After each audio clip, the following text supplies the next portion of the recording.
I'm Lenore, your host for 3Ps in a Pod. It's about discovering purpose, connecting pathways, and sharing perspectives. The goal is to have an episode every week. Either I will be talking about a topic or we'll have a great interview. So I'm excited. I wanted to share a bit more about this podcast and its purpose. I have been working with connecting young people to opportunities for over 10 years now. And it's allowed me to see a whole lot, learn about what I think are disconnections within education and the workforce, disconnections in individuals knowing about opportunities. I think there's a lot of ways we can help solve those disconnections.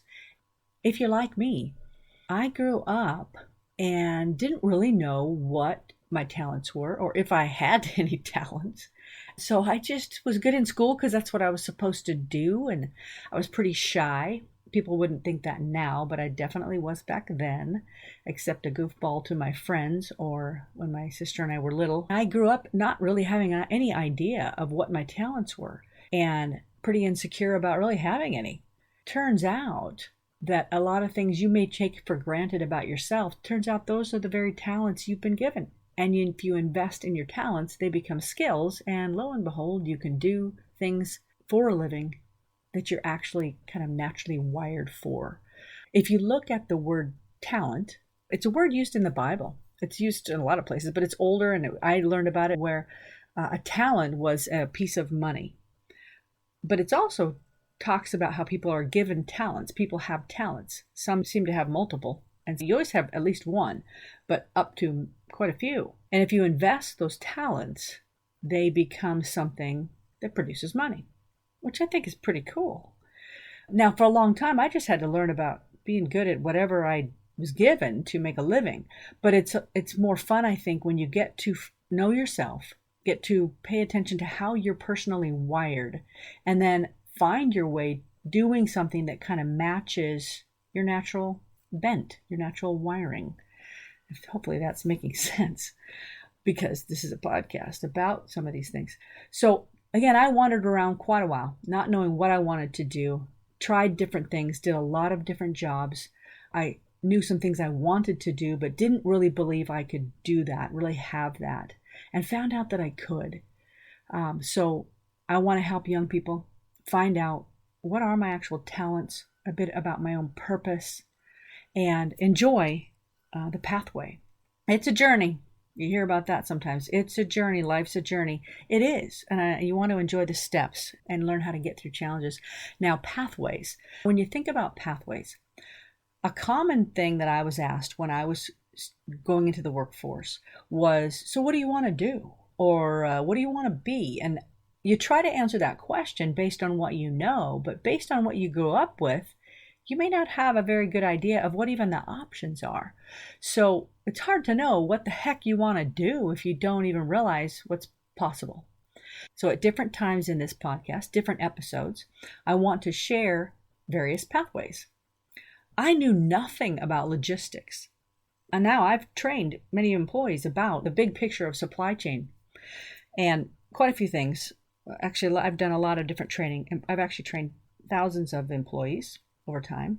I've taught leadership, presentation skills, negotiations, customer service, a program called Fierce Conversations. I've done coaching for couples. I was able to do a lot of training, and it was something that I didn't used to think I could do years ago because I wasn't skilled at it. I interrupted myself all the time. I remember when I first discovered I wanted to teach or train, and a friend of mine back then said, because I used to interrupt myself all the time, mid-sentence, because I had a new thought that came into my brain and I just went with it. And if I got bored, why bother finishing the sentence? I'd start something new. So she said, well, one thing we know you'll never do is teach. And I thought, no, don't say that. That's the only thing I knew I wanted to do. I finally figured out something I wanted to do, but I wasn't very disciplined at the time. So you can invest your talents and they can become skills. Although that's sometimes still out for debate.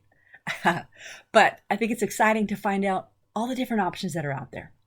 Certainly I won't cover every option, but I do want to share different sectors, different industries, different possibilities for pathways. And there's other ways to look at pathways. We'll do that too. Sometimes, again, there'll be interviews with people from different industries, or different organizations that are helping various areas, and you'll get to learn about those. And then perspectives.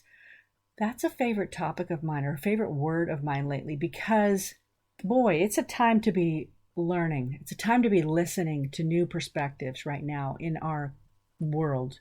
It's always really that time, but right now it's been intense, and there's so many things that each one of us don't understand about somebody else's life or experience. If you can begin to really see life from a different point of view, because really a perspective is a point that you're viewing from, how you're seeing something, the angle you see it from, and however I grew up or however you grew up, that became your normal. And how we learn is kind of line by line, precept upon precept. We build experience, little things at a time, build up, become a case in our mind, and eventually we're fully persuaded about certain ways of doing things, certain ways of seeing things. And it's kind of a natural thing that has to happen the way we learn. Like if you have a driver's license, think about how you learned to drive. When you first got in the car, I mean, that was for most people very nerve-wracking. You're afraid you're going to crash into something, especially if it was a stick shift. When I got my daughter a car, it was not very expensive at all, and it was a stick shift. And when I brought it home to her, she was not happy with me because it's a lot more thought when you're first learning it. So she was not appreciating that at all. But after you learn that, it becomes second nature. And you no longer have to think about all those little steps. You're just naturally doing them. They've become something you're kind of unconsciously doing. And you just are moving on to doing other things rather than just focusing on the details of what you first focused on when you learned those steps. Well, that's how we learn in general. We learn something and then we eventually slips into our subconscious and we move on to learning new things. We build experience, build things that we can do. The downside of that is that you can lock in so strongly to the way you learn something or what you now have accepted as reality that you no longer see other options. And that's the downside of a single perspective. An example of that is many years ago, for some reason, I did a report in high school about prisons. And then I visited a youth facility. I'm really glad I had that experience. And it was a reasonable facility. I mean, I was so young and I didn't really know what I was doing, but it was a very interesting report. And I remember learning that people that are incarcerated, and this wasn't about youth facilities per se, but about general incarceration. People incarcerated tended to have much lower vocabularies, and maybe even more so with violent crime. And what they said in the report is when you have such a low vocabulary, you also seem to have a lower ability to reason. You have less words and ways to express yourself, ways to process emotions, and it adds to the reason someone would be acting out versus processing their feelings. Later on, I volunteered going into some women's prisons. Eventually, I led teams that went to 5 different facilities for a 5-year period of time. We may go once a month or once a week. Anyway, different teams and volunteers did this. It was through the church I was a part of at the time. And I remember some of those statistics, that the vast majority of people that were incarcerated have been sexually abused. And you start finding out some of these things that have been so hard, horrific, terrible things that have happened in their life. And I remember thinking, boy, yes, I do believe we're all responsible for our decisions, but some people have had a whole lot of help making wrong decisions. A lot of things compounding and pushing their life in ways that are just hard. It's hard not to fail.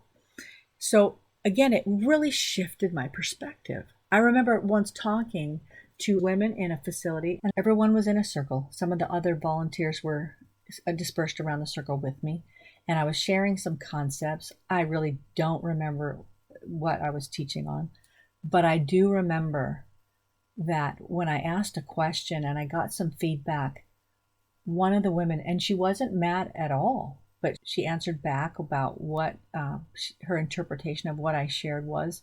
And I was shocked, kind of stopped in my tracks thinking, I didn't say that.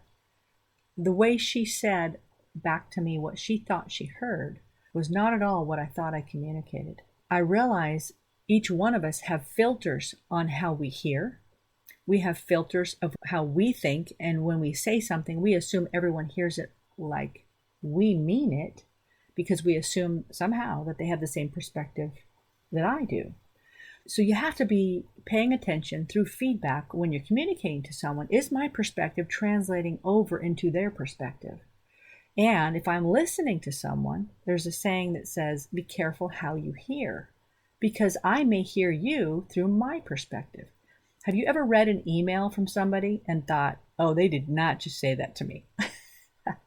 And then take a break, go back and read the email and go, oh, actually, that was fine. I must have been in an off mood when I read the email. So there's so many ways we can miscommunicate with each other, misunderstand each other, whether it's by perspective or how we hear or how we said something and we meant it a different way.